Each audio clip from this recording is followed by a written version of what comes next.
We'll take you to that event now. Today for more transparency into the worst terrorist attack on United States soil in its history. Senator Graham, who served 18 years in the Senate, is the co-author of America, the Owner's Manual. You can fight City Hall and win. He is also a former two-term governor of Florida. Since leaving the Senate in 2005, Graham has been the chair of the Congressional Commission on Weapons of Mass Destruction, Proliferation, and Terrorism, a member of the Congressional Financial Crisis Inquiry Commission, and co-chair of the Presidential Commission on the BP Deepwater Horizon oil spill, which I noted last night, actually, Senator, there's a picture of you from that news conference on the wall over there. A Phi Beta Kappa graduate of the University of Florida and Harvard Law School, he established the Center for Public Service at the University of Florida to enhance civic engagement and prepare the next generation of public and civic leaders. Senator Graham will offer some remarks, and then we'll turn to questions. I'll call on you to ask your questions and ask you identify yourself and your news outlet. You may also submit questions to questions@press.org. Once again, that's questions@press.org. Senator Graham, the time is yours. Thank you very much, Mr. Burr, and thank you for the opportunity to come back to the National Press Club. As has been said, on July the 15th, after some 14 years, the chapter of 28 pages from the final report of the Congressional Joint Inquiry into 9/11 was released. I want to recognize the role that a number of American journalists have played in achieving this objective. I will just focus on a few, but there were many who continued to bring to the attention of the public that they did not have the full information as to what had transpired on one of the most horrific days in American history. Lucy Morgan of the Tampa Bay Times and Carl Hultz of the New York Times kept up a regular reflection on reminding people that these pages were missing and what their potential significance might be. Tony Summers and Dan Christensen, a journalist and blogger with the Florida Bulldog, broke the story on Sarasota, which I will discuss in a moment. And finally, Howard Rosenberg was the producer of the 60-minute segment, which in many ways was the end of the withholding of the 28 pages. The release of the 28 pages received a variety of interpretations. There were some who said that this confirmed the Saudi link to the 9/11 hijackers. The foreign minister of Saudi Arabia, Adel Jahib, said, "The matter is now finished, and the aspersions cast at Saudi Arabia for the last 14 years will end." I believe there's a different interpretation, and that is that this is removing the cork from the bottle, that there's a significant amount of information which, like the 28 pages, has been withheld, and that it was necessary to get this first block of material to the public in order to build the support that will be necessary for the balance of the material to flow. The unanswered questions still remain largely unanswered. Did these 19 people, most of whom did not speak English, most of whom had never been in the United States before, most of whom were not well educated, did they carry out this sophisticated task alone, or did they have some form of support while they were in the United States? If the answer is they had some support, who provided that support? A couple of contextual facts about the 28 pages. One, they were written in the fall of 2002. We know a lot more, even in spite of the stringent efforts to withhold, than we did in the fall of 2002. And second, most of the information in the 28 pages was derived from 3 of the 19 hijackers, the 3 who lived in San Diego. The other 16 hijackers lived across the country, primarily in places like Florida, Virginia, New Jersey. There were investigations conducted in each of those and other places, which have also been classified and withheld. Now that the bottle is open, what is likely to pour forth? I think there are three casks into which the liquid will flow. One is in the 28 pages were written in the fall of 2002, but were not in a number of instances completed. We were under a mandate to submit our final report before the end of that session of Congress, which meant by the end of December of 2002, and there were some issues that had not been taken fully to ground. As an example, the role of Prince Bandar, the long Saudi ambassador to the United States. In the 28 pages, it's disclosed that in the book of Abu Zubaydah, one of bin Laden's closest operatives, were the telephone numbers which were otherwise unavailable to Bandar's mansion in Aspen and to his bodyguard here in Washington. There was also information about the fact that both he and his wife had been involved in money transfers which appeared to go to the mentors and protectors of the three hijackers in San Diego.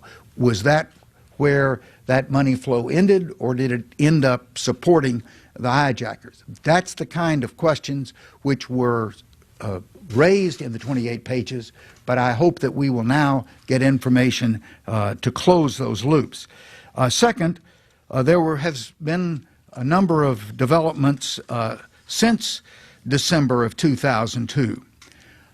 In the fall of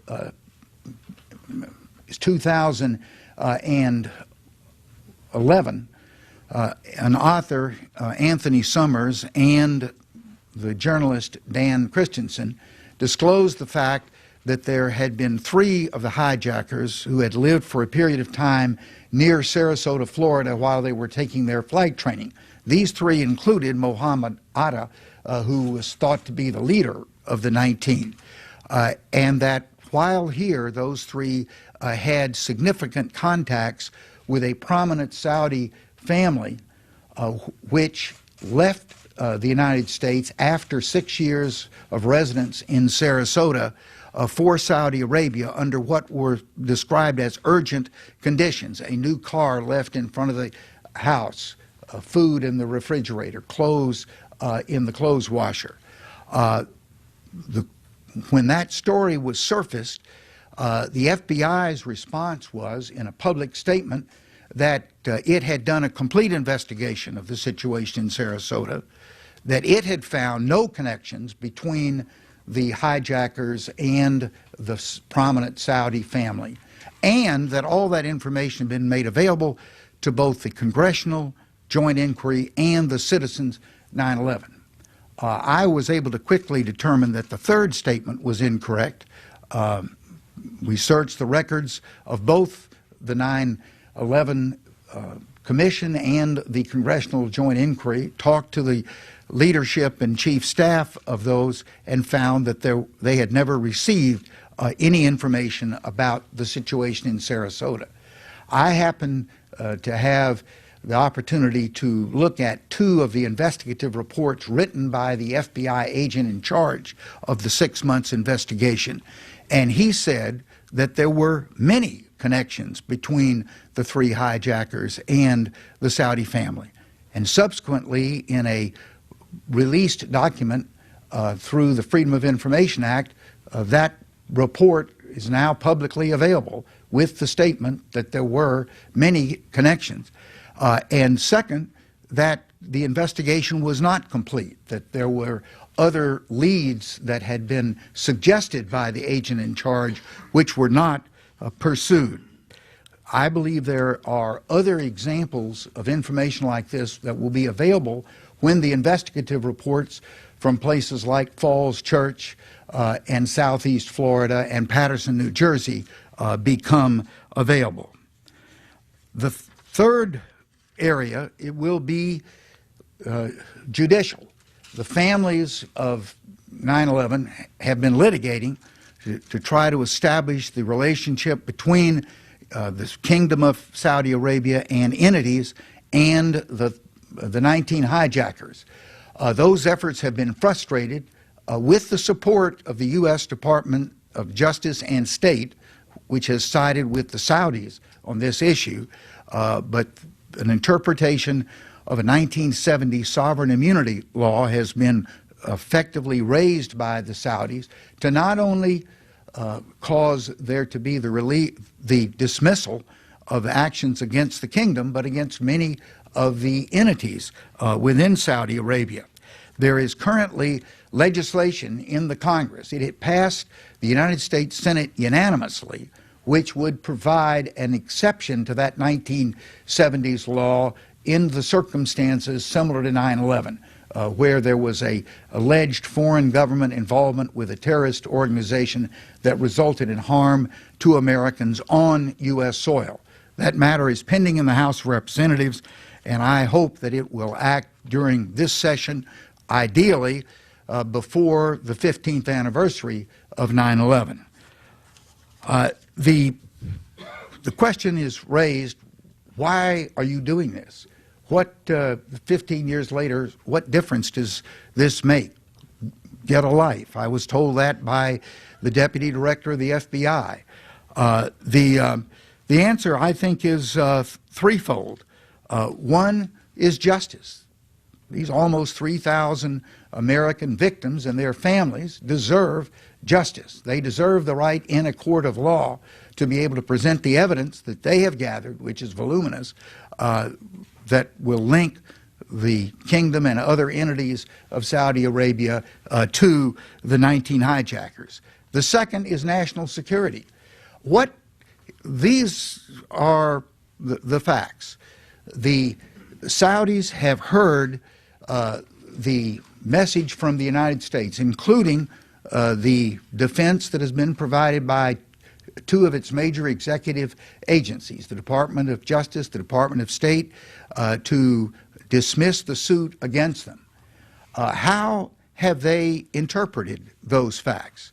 I believe they have interpreted them as immunity.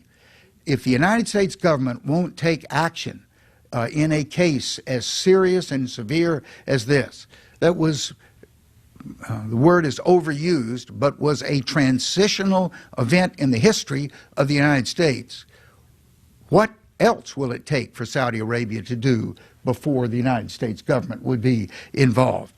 And I think that the response that has come from that answer is we will continue to fund, as we have, the major terrorist organizations, and we will continue to fund mosques and madrasas, Saudi schools, which are training the next generation of terrorists. The two things that any terrorist organization depends upon is a consistent flow of money and recruits.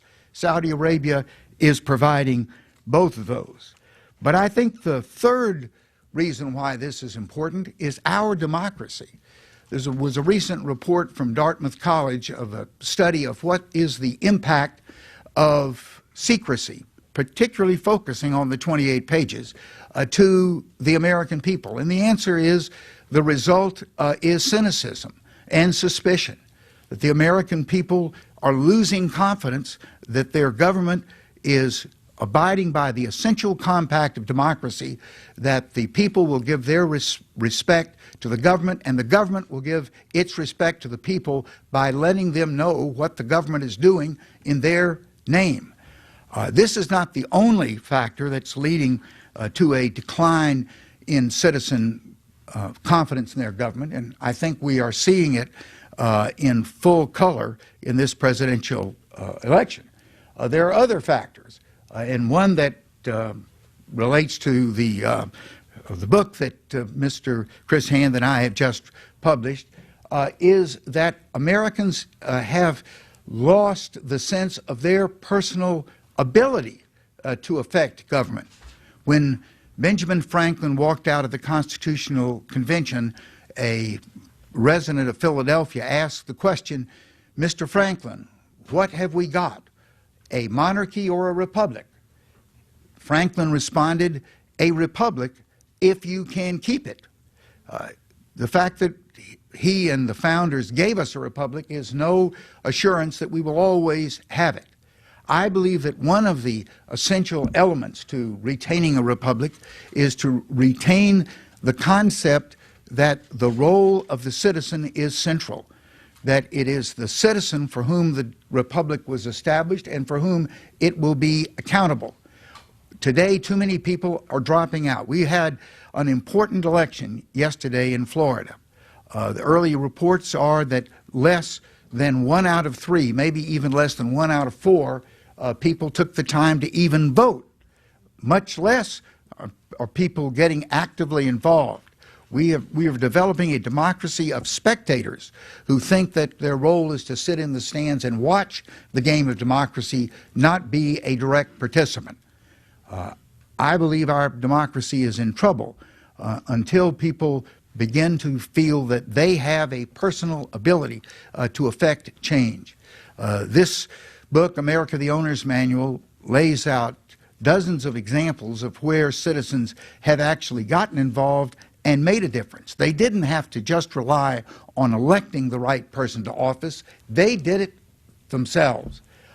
And it provides the skills that are necessary in order to be an effective citizen.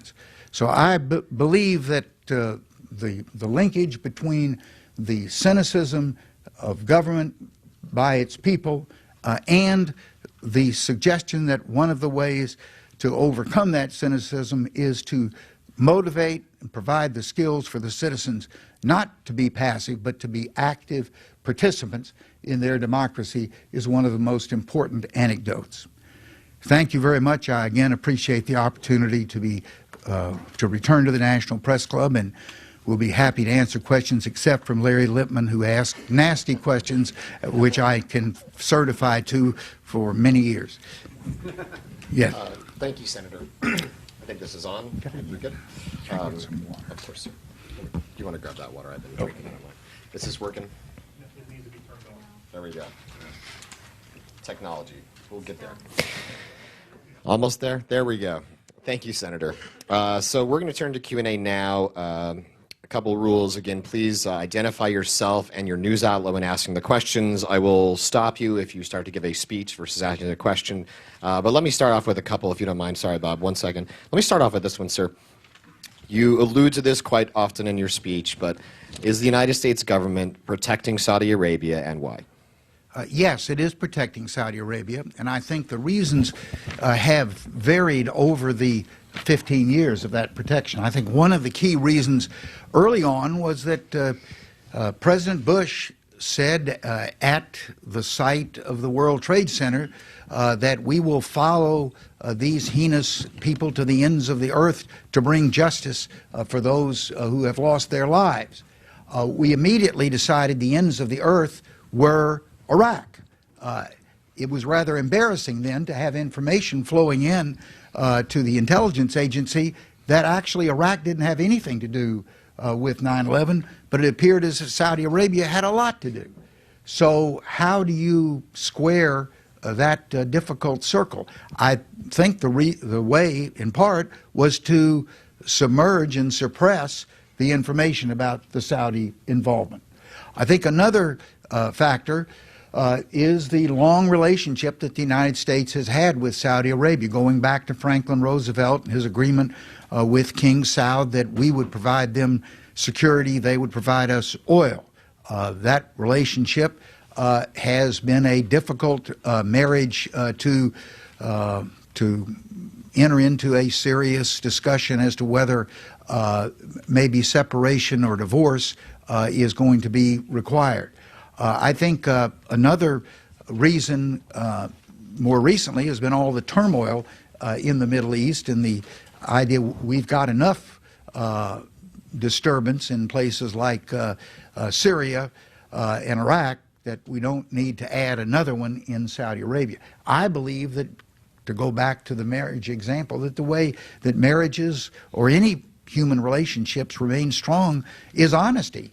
that you share with each other, and you work through the difficult times. I think this is one of those times with our relationship with Saudi Arabia. We're not going to have a positive, fruitful relationship with a country in which there is heavy suspicion that they were a facilitator in this horrific event against our people. I'll follow up with one more question for you, sir. It took 14 years for the United States government to release 28 pages, 28 redacted pages. How confident are you the United States government is going to release thousands of more pages of investigatory material when it took 14 years for 28 pages? Well, we'll have a test this afternoon and tomorrow, and that is how much news comes out of this press conference that will point out that the 28 pages were not the end, as the foreign minister of Saudi Arabia has said, but it's just a opening to massive amounts of additional information. To give you one example, going back to that Sarasota case, after the FBI had released that statement that there were no connections, the investigation was complete, they turned over information about this, then there were a series of Freedom of Information Act initiated. And incidentally, I learned one thing throughout this. Have any of you been involved in a Freedom of Information Act? Okay. Well, I think the law should be amended. And the amendment should be to require that at the time you file your Freedom of Information, you also have to file a certified statement from an actuary as to what your life expectancy is. It is just incredible the tactics of delay and obfuscation that make the ultimate objective of letting the American people know what their government is doing become reality. But let me just use the Sarasota case. The first response by the FBI to the Freedom of Information Act was, oh, we're protecting privacy. We can't release these 28 pages. Well, the judge asked the obvious question, the hijackers are all dead. The Saudi family's back in Riyadh. Whose privacy are we protecting? The FBI didn't have a very good answer to that, so he rejected that argument for non-release. Then the second defense was, well, we don't have any records. We conducted a 6-month investigation, interviewed scores, if not hundreds of people, collected many documents, but we didn't write anything down.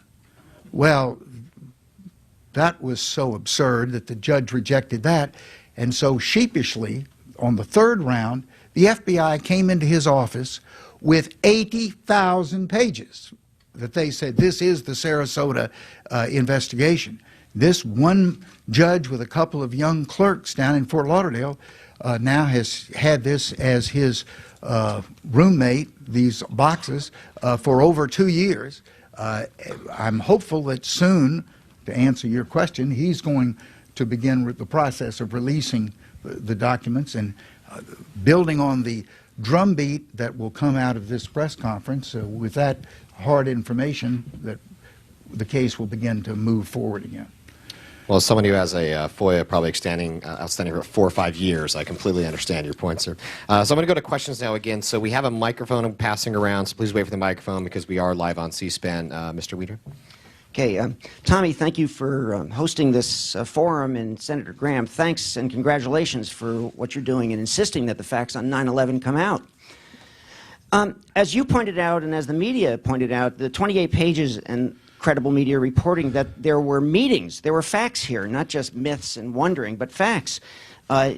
In San Diego, the meetings by the Saudi Director of Religious Affairs with at least 3 of the hijackers, and 15 of the 19 hijackers were from Saudi Arabia, and there was money paid from Prince Bandar's account. Those are the facts, but it just seems that the American policy is to hide and to obfuscate. Why? I want to follow up on Tommy's question. Why would Saudi Arabia and the United States government not admit they had a problem and then go forward from the basis of honesty and say, now we are fighting terrorism together?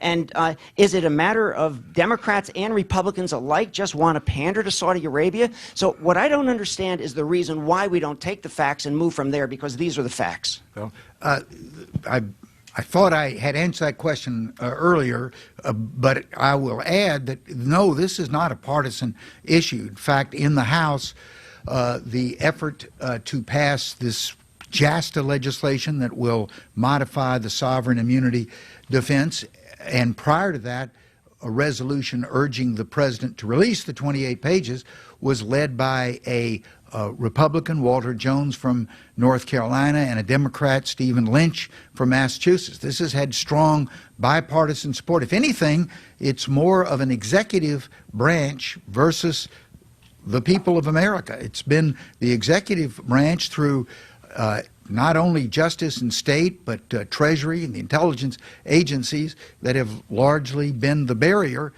to allowing this information to be known by the American people, and let the American people then form a judgment. What do they think we ought to be doing in this relationship with Saudi Arabia? Next question. Hold on for the microphone, if you would. And please identify yourself and your news outlet. Sure. Jeff Steinberg, Executive Intelligence Review. Senator, former Navy Secretary John Lehman, who was a commissioner on the 9/11 Commission, told 60 Minutes back in April that there really never was a complete investigation by the 9/11 Commission, and you've already said that the joint inquiry was limited by time and resources. Now, 15 years later, we have the 28 pages. As you just indicated, there's lots of facts in there. There was a 47-page report written at the beginning of the 9/11 Commission by the two people on your staff who were following up on the Saudi leads. They listed 22 Saudi officials who had direct contacts with just the San Diego hijackers. What do you envision as the next step? Can there be a new investigation without the time restrictions and other problems? And do you support that? And how would you envision moving forward from here, in addition to the lawsuit, which we do hope will be reinstated against the Saudis for discovery? Well, in addition to the request of the National Archives to release who are the custodians of the Citizens 9/11 papers, to release those sections of its report which have been withheld, which relate to following up on the leads that are in the 28 pages. So we could ask, in those pages, is there a chapter about Prince Bandar that pursues the leads that were outlined in the 28 pages? That's going to be one. Second, will have to be more Freedom of Information Act. Is there anyone here who's under the age of 40 and has a chance to be around with the FBI and the CIA? Another thing would be the president. I can understand why George Bush acted the way he did. I cannot understand why Barack Obama is acting the way he is. This information is going to be known, whether it's in 2016 or 2026 or 36 or 46. It will, like the Pentagon Papers and all of these other old scandals, eventually it's going to come out. And I think that the legacy of Barack Obama is going to be stained by when the people recognize how much information was under his control, that he made the executive decision to continue to restrict from the American people. So those are, I think, the principal levers. They all eventually come to the American people. The American people care about knowing what their government did in this particularly egregious action, and if so, will they put enough political pressure? The political candidates they were both leaning towards releasing the 28 pages had they continued to be sequestered.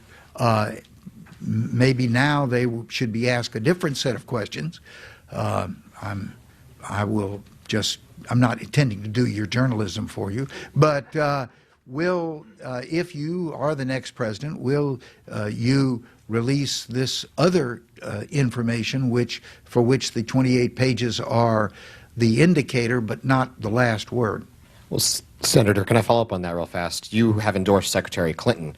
Have you made it a part of your endorsement or conversations with the campaign to focus exactly on this issue and said, I will endorse you if you'll do this, or are you pressing your campaign to make that point? Well, the answer is I am pressing that point. I would have to say, given the choice that we're going to have on November the 8th, there's hardly anything that would be a strong enough restraint against the other candidate to vote for Donald Trump. So that wouldn't, I couldn't in all honesty say, even if she answered it the way I didn't want her to do it, that I would not support and vote for her. I understand. Thank you, sir. I think Andrew has a question here in the middle. Andrew Craig, Justice Integrity Project. Senator, you've mentioned that a few moments ago, if the American public puts enough pressure, maybe good things will happen on this issue. Probably your book addresses how, but I wonder if you could say to the audience listening on C-SPAN and elsewhere, what can an individual do, based on your extensive knowledge of politics, to make something happen on an issue like this? What practical steps should or could somebody do? The most immediate thing is to contact your member of Congress and urge he or she to vote for JASTA. That bill has had a roller coaster existence over the last 4 or 5 years. It seems to be closer to reaching its destination today than at any time during that long period. And the key is going to be, will the House take it up? My daughter happens to be a member of the U.S. House, Gwen Graham from the 2nd Congressional District of Florida, and I asked her about this, and she says that since the 28 pages were released, they've been getting more and more mail and emails and other contacts from constituents in support of JASTA.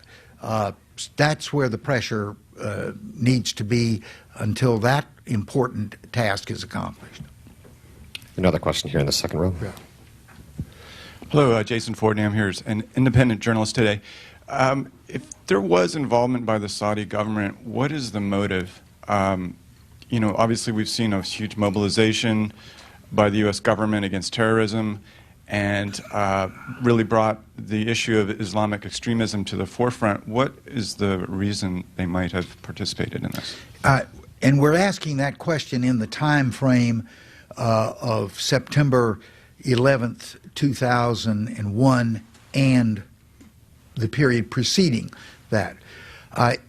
Some of this was laid out in a recent article by, I think, a Mr. Shane of the New York Times on the the history of the Saudi kingdom and what its motivations are. I think the underlying objective of the Saudi kingdom is survival. They come out of a desert tradition of antagonism at a tribal level, and that still is a permeating concern. I believe that after the 1990s first Persian Gulf War, that the Saudis felt very threatened, legitimately, because Saddam Hussein probably, had he moved more quickly, could have successfully invaded Saudi Arabia. And they felt that their relationship with the United States had been compromised because the United States had actually been, previous to the invasion, been assisting Iraq in its military combat with Iran. And so they were looking for other sources of defense. One of the things they did was start buying military supplies from particularly the British rather than from the United States. And I think and this is a speculation, that bin Laden, who had been exiled from Saudi Arabia, had gone to Afghanistan, had been a major figure in the rejection of the Soviet Union from Afghanistan, and had put together an army of 30,000 war-hardened troops, went to to the kingdom and threatened civil insurrection unless it would help him in a plot. And I'm not suggesting that he necessarily gave the details, but it was clear that he wanted to do something big in the United States that was going to be adverse to U.S. interest and needed help. The Saudis had people in the United States who had the capacity to render help, people like Bayoumi, the man in San Diego, and possibly this family or associates of this family in Sarasota. We don't know that yet. And they agreed to make these people available. I think but again, that's speculation. I think if this information is released, the information that is available not just on 3 but on all 19 of the hijackers, that will have a better and more fact-based answer to your question. If you could pass the mic down, actually, Mark has a question in the middle of the room. Thank you. Mark Meredith, WFLA NBC Tampa. Question for you. You mentioned you felt stonewalled even by the Deputy Director of the FBI. Did you ever feel like your life was at risk, or was your security ever a concern for you as you've kind of pursued this over the last few years? No, I never felt that. But I was disappointed that it appeared as if the FBI was moving from a cover-up, which I consider to be a passive withholding of information, to aggressive deception. In the case of Sarasota, which is one of several examples, they rewrote the narrative. They said, we finished the investigation and we have found no connections, when in their own files, written by their special agent, who was from the Tampa office, incidentally, they had contrary information. And they then, and have continued, to withhold that information, other than the 80,000 pages, from the public. I consider that to justify the categorization of being aggressive deception. A question on the front row. Hi, I'm Christina Wong with The Hill. What is the mechanism for release of the investigations on the other hijackers? Are there FOIAs out? And why is the FBI? Why would the FBI suppress those investigations? And what role can the families, or are the families playing? You asked several questions. If I don't answer all of them, ask. I think the reason that the FBI is doing it is, one, it's not doing it on its own. The pattern of behavior from the FBI, the CIA, the State Department, the Justice Department, the Treasury Department has all been consistent. I think the message has gone out from the White House that we do not want any information relative to Saudi Arabia to be released. There was a very interesting and important book written several years ago by Phil, he was with the New York Times, Schilling, yeah, who wrote a book about the investigation into 9/11, and he pointed out the number of times when information about the Saudis' role was aggressively suppressed. So this is not a new or unique to the FBI venture. Yeah. And you think it started with the Bush? Sorry, wait for the mic if you could, just for the broadcast. Sorry. And do you believe that, you mentioned coming out from the White House, did it start with the Bush White House and then it just continued to the Obama White House? Yes. And then the questions before, have those reports on the other hijackers been FOIA'd, and what's the mechanism for release? Yes, I know, because I'm involved with it in Florida, that have been FOIA'd in Sarasota and Southeast Florida, where incidentally 13 of the 19 hijackers spent most of their time in the United States in Southeast Florida. We got enough issues. Don't take that into account as to where you're going to take your next vacation. I assume they have all left by now.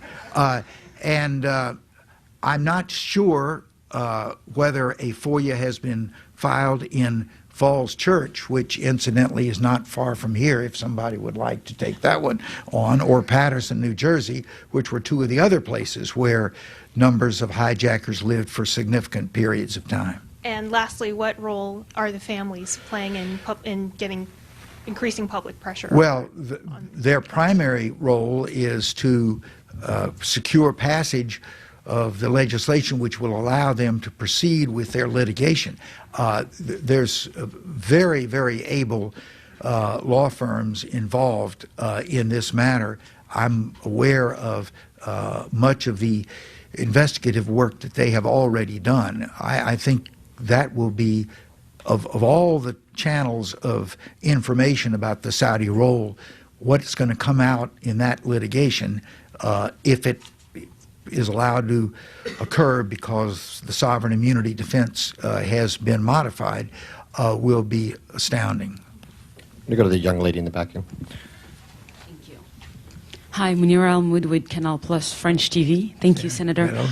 So I have two questions. The first one is there any other channel that you're using? Are you in contact with any group, like, for instance, WikiLeaks, or any other organization that will bring, be able to help that issue be more public in a more scandalous way, so that people really are forced to read and act on that? And the second question is, so you are asking for the House to vote on JASTA, and you are asking them to allow American families to be able to sue a foreign government in U.S. court, correct? So, Correct.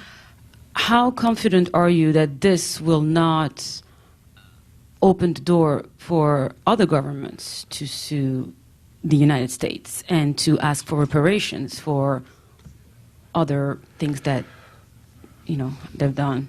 Well, let me answer the two questions. First, you used the word channels. I will state I have not contacted and will not contact WikiLeaks to assist to secure release this information. I think the American government needs to do it, not in a subterranean manner. I might say one thing that has impressed me is how much interest there is internationally in this.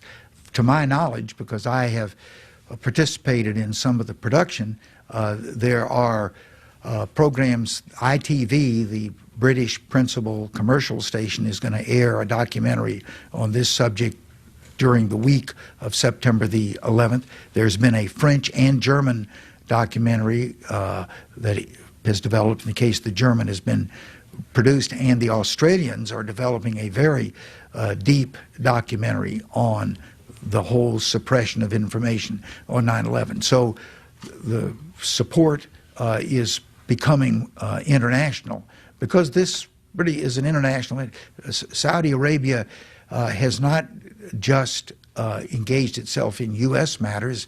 Going back to that New York Times article of last week, they have had a very negative impact on making Islam a much more rigid and reactionary religion in places like Western Europe and Indonesia and Pakistan than it had been in the past. Your second question was On JASTA and how, yeah. how confident are you that U.S. government will not be sued in other countries? Well, yeah. I know that's a defense or an argument against JASTA that's raised. One of the frustrations here is there is another channel, and it has been used many occasions. There's been some news coverage recently of the event that occurred 25 years ago when a Pan Am jet was blown up over Lockerbie, Scotland.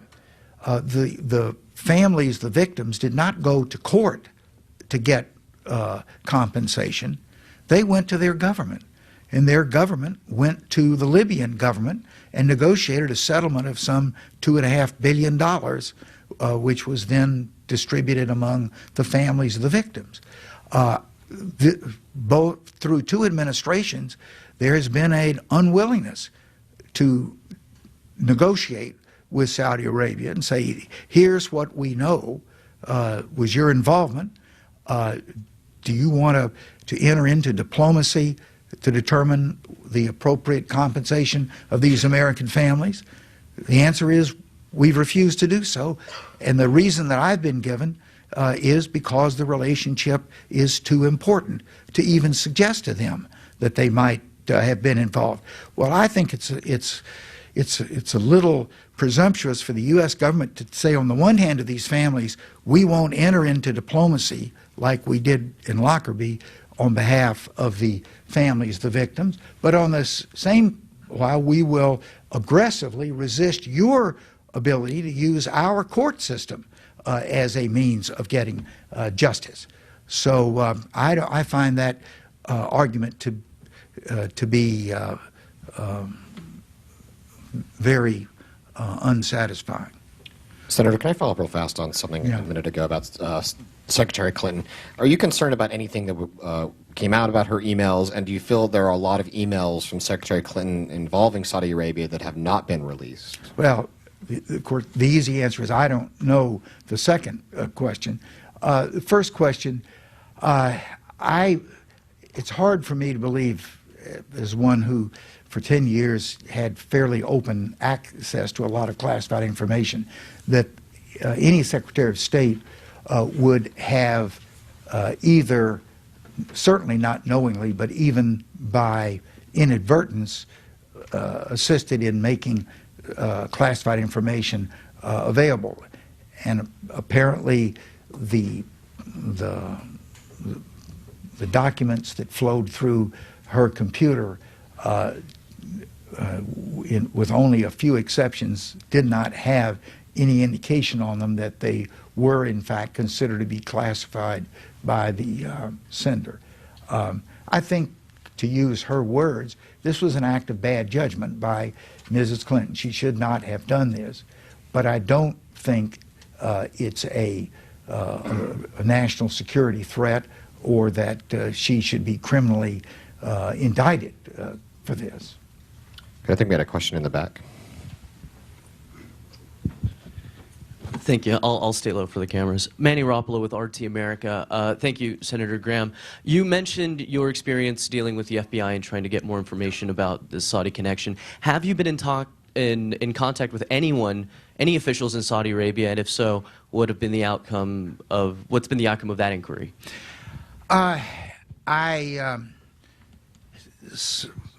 Some of the answer to your question I can't discuss publicly. I did go to Riyadh in 2011 or 12 and had some conversations on this issue at that time, both with Saudi and U.S. persons. There was some information that I got that I think tended to be reinforcing of my belief that there was a relationship, but I can't go beyond that. Next question. I think Celia here in the front row had a question. Hang on, Celia, here, the microphone, please. Hi, Celia Wexler, Who, What, Why. We're an online news organization. A couple of questions. One is, I want to be clear about what you're saying about Saudi involvement. Do you believe that Saudi involvement is at the highest level of their government, or is it Saudi officials, or Saudi individuals, or all three? Again, that's precisely the kind of information that is knowable, just it's not knowable to anybody outside of a very small group of people in the agencies who have control of the information. My own belief is that it involves layers of the Saudi society, in part because of the nature of the Saudi society. The Saudi society is a medieval monarchy where the king can literally do no wrong, and other entities within that kingdom are reticent to act, particularly on something that would be as sensitive as being duplicitous to your closest ally without some signal of clearance. I think there's an interesting part of the suits to date against Saudi Arabia. I mentioned that it's not just the kingdom that was listed as a defendant, but also a long list of other Saudi entities, banks, foundations, non-governmental organizations. They have also claimed the same sovereign immunity that the king has claimed, and the courts have accepted that. That tells me that the assumption is that every institution, from the palace to the back office of a financial institution, Saudi Arabia, is considered to be worthy of the protection of sovereign immunity, which says that they must in some way be responsive to the kingdom which holds that sovereign immunity. And just one follow-up. You were pretty much harassed by the FBI when you tried to go further in your inquiries. Since you went public, have you heard of anybody else who had that kind of treatment from the FBI? No. And I mean, this was a situation which occurred in 2011 as all this information about Sarasota was starting to come out. My wife and I flew up from Miami to Dulles to have Thanksgiving with our daughter who lives in Great Falls, and we were met at the airport by two FBI agents, and they said that we have that an official of the FBI wants to talk with you about the Sarasota situation. Well, I was encouraged, feeling that maybe some of the questions that we'd been asking were now going to be answered. So we drove with the two agents to the office at Dulles, which the FBI has. My wife was put in one room, and she was given as entertainment the FBI training manual. And if you want to know some arcane aspects of FBI training, she's fully prepared. I was taken into another room with the deputy director of the FBI, a young female FBI agent, and a middle-aged lawyer from the Department of Justice. And essentially the message was, we've done this complete investigation, everything that's known is known, and you need to get a life. I pointed out what he didn't know is that I had actually read two of the investigative reports by their agent, which contradicted what they had said publicly and what he had just said to me privately. And he said, "Oh, you don't understand. One, that wasn't a very good agent." Well, I mean, the idea that the has there been an investigation by the FBI in its history that was as important to the American people as full knowledge of 9/11? And the very fact that they would say they sent to head an investigation into what I think was an important component of the total picture, someone that they declared to be less than a fully capable person, was itself revelatory. Then he proceeded to say, and we have other information that puts what you read in context, and you will see that, in fact, what we have said is true. So I said, fine, could I see the information that will put it into context? And he pointed to the young female agent and directed her to assemble the files, and we arranged a time to meet at the FBI office for the District of Columbia. So a few days later, I showed up for our meeting, prepared to read these files, and the deputy director was there, and he said, the meeting is canceled, and we're not going to reschedule it. And since I knew who the agent was that had been described as less than competent, and I had called him to try to have a telephone conversation, and he said, and I know you've been calling Agent X, stop calling him because I've told him to not take your calls. And that was the last of any official character meeting that I had with the FBI. All right, we have time for about 2 more quick questions. You two are next. The gentleman in the white shirt behind you, and then I'll go back to you. Could you pass the mic, please? My name is Khalil Bentouila. I work with Al Hura TV station, which is a U.S. station based here. It's in Arabic language. So my question is a transmission of a question that a lot of people in the Middle East are asking. Especially these people are the moderate people, the anti-Wahhabism people, the anti-Sharia people. They are asking the question, can we say that the U.S. are sacrificing the 9/11 cause and its dignity as a superpower in order to keep oil supplied in the energy market, and also to keep the $7 billion in the American banks and avoid any other economic crisis in the future? This is why the Americans are dealing peacefully with the Saudi. Well, if those kinds of questions are being asked in the Middle East by people who you've described as being constructive, non-violent individuals, that just underscores that releasing this information, which would provide answers to questions like that, and not just personal speculation, is not only important for the American people, it's important for our global reputation. And I can't answer those questions other than to the degree I have speculated on it earlier. And I think it's important for the American reputation. Maybe this comes under that category of our national security. People respect us to be honest with what we know about the relationship of Saudi Arabia to the 9/11 and begin that serious discussion of what's our future going to be in terms of the relationship. Yes, sir. My name is Bill Earl. I'm a communicator with the National Press Club, a member. And I lost my godson in the 9/11 attack in New York. My question is, the 9/11 attack was really the second attack on the World Trade Center. In 1993, a Saudi-connected and funded terrorist group bombed in the parking garage of the World Trade Center. So my question is, shouldn't the look back really be to the complacency of the U.S. government going back as far as 1993 and then leading up to 9/11?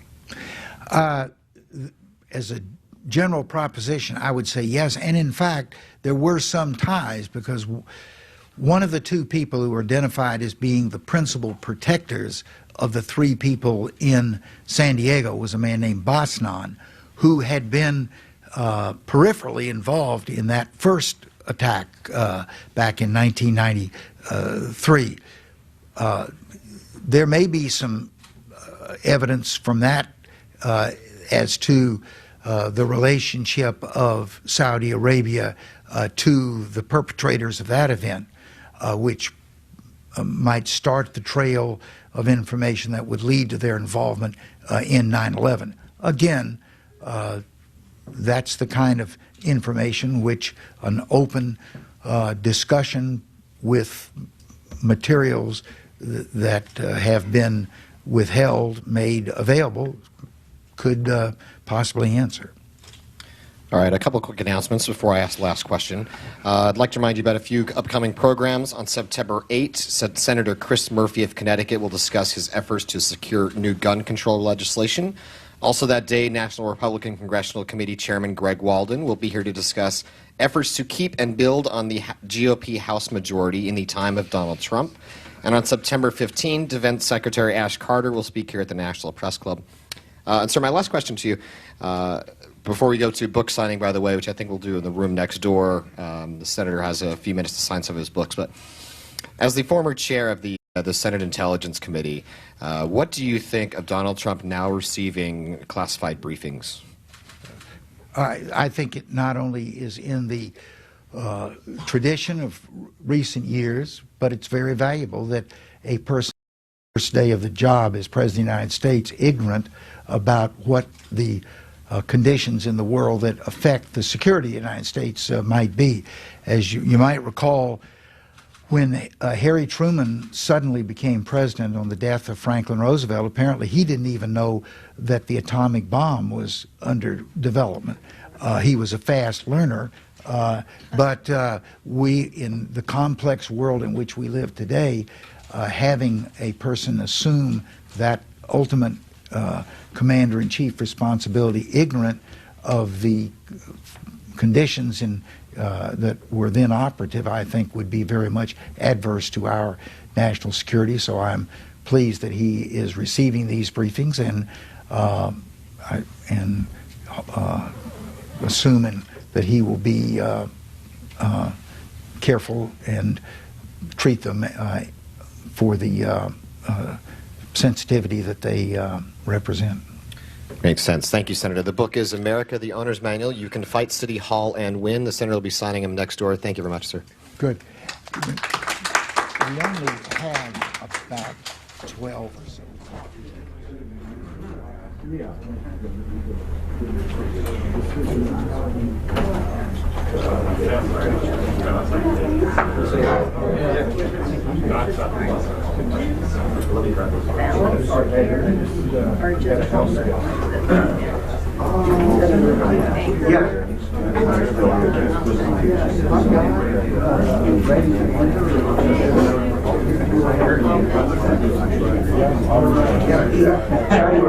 The primary beneficiary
He recommended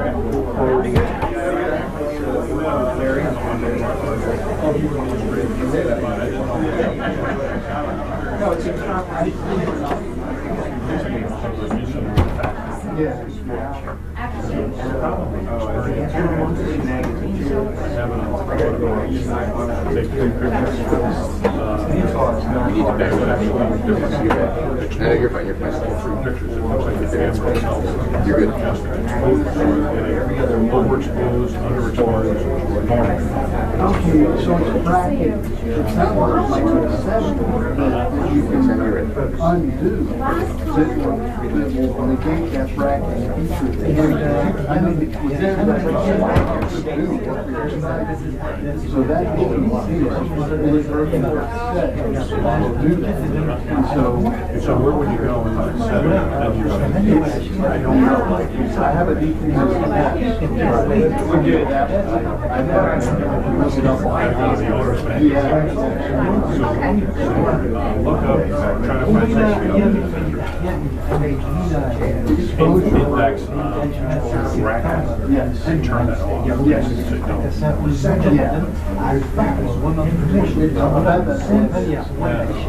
Yeah, because my first exposure is usually overexposed. And then if I'm on multiple bursts, then I'll eventually get something decent, but I'm already chewed up 4 or 5. That's a good tip. Good luck.